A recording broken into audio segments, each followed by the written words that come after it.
Perusahaan sudah menentukan kebijakan untuk termin pembayaran baik pembelian maupun di penjualan dengan termin 2% diskon jika pembayaran dilakukan selama 10 hari dari tanggal transaksi, sementara jatuh tempo selama 30 hari. Untuk menentukan preferensi tersebut bisa ditetapkan dari menu Setup, lalu pilih Preferences. Di bagian Sales, Anda bisa pilih ikon Terms yang ada di kiri bawah, lalu tetapkan di pilihan Payment is due. Kebanyakan di Indonesia memilihnya adalah in a given number of days. Diskon days, isikan hari mendapatkan diskon dari transaksi pembelian atau penjualan. Balance due days adalah tanggal jatuh tempo pembayaran. Diskon jika membayar lebih awal. Kode pajak untuk transaksi penjualan dan kode pajak untuk biaya atau pendapatan angkutan. Klik tombol OK. Berikutnya, di bagian Purchases, lakukan hal yang sama. Show Supplier Invoice Number in Supplier Payment dikosongkan. Diberikan warning jika terdapat duplikasi penomoran PO maupun nomor invoice number. Klik tombol Terms, lalu isikan untuk payment is due-nya adalah sama dengan di penjualan.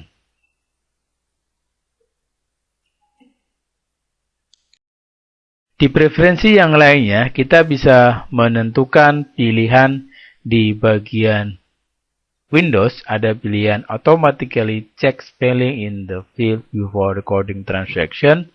Kita hilangkan saja karena ini nanti akan merepotkan jika ada pengetikan dalam bahasa Indonesia.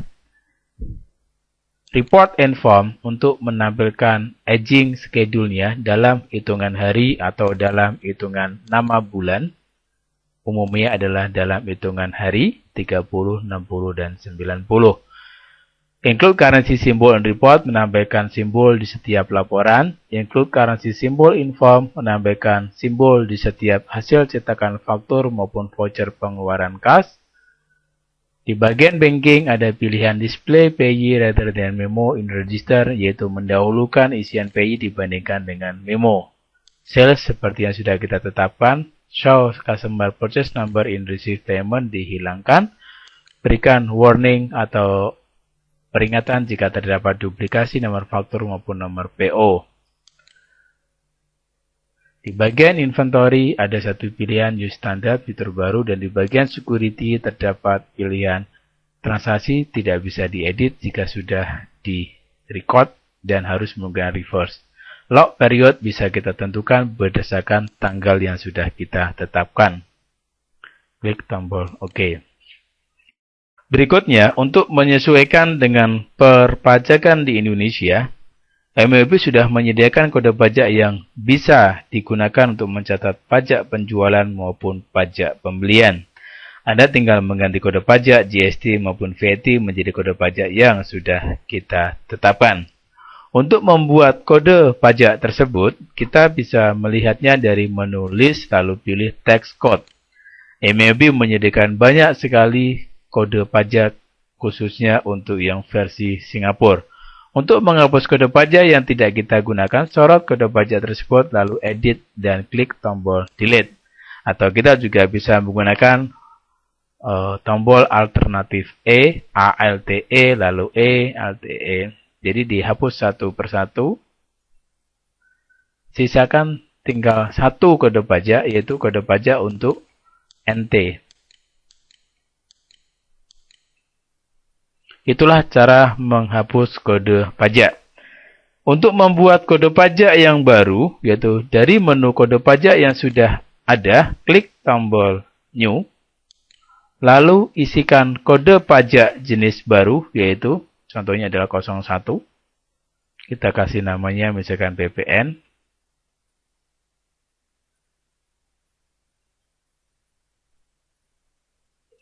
Tarif pajak yang kita inginkan.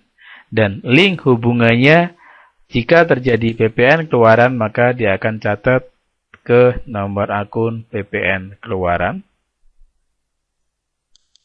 Sebaliknya, jika kita melakukan pembelian, maka akan dimasukkan ke PPN Masukan. Klik tombol OK. Silakan membuat kode pajak sebanyak yang ada di halaman 66 di buku Anda. Untuk mengimport kode pajak yang sudah disediakan, Anda juga bisa melakukan dari menu File, lalu pilih Import Data, lalu pilih Tax Code, lalu pilih Non-Consolidated Taxes, klik Continue, pilih kode pajak yang ditetapkan, klik tombol Match All, lalu klik tombol Import. Maka secara otomatis sudah ada 10 jenis kode pajak, dan file ekspor dan import tersebut bisa Anda peroleh juga di dalam CD yang sudah disertakan. Berikutnya adalah menentukan link account. Link account yang ada di MYOB berfungsi untuk bisa membuat jurnal secara otomatis setiap transaksi pembelian, penjualan, penerimaan kas, pembayaran kas, jurnal penutup akhir periode, dan jurnal otomatis lainnya. Namun, jurnal tersebut tidak akan bisa disajikan dengan benar kalau kita salah dalam menetapkan akun yang akan digunakan sebagai penghubung dari transaksi dengan jurnal. MYOB membagi link account ke dalam 3 kelompok. Kelompok yang pertama yaitu link account yang ada di bagian Setup, Link Account, Account and Banking Account. Laba ditahan untuk menampung laba ditahan dari hasil penutup dari periode sebelumnya. Laba tahun berjalan untuk menampung laba rugi di periode yang belum ditutup. Selisih saldo awal, setoran dalam proses untuk undeposited fund.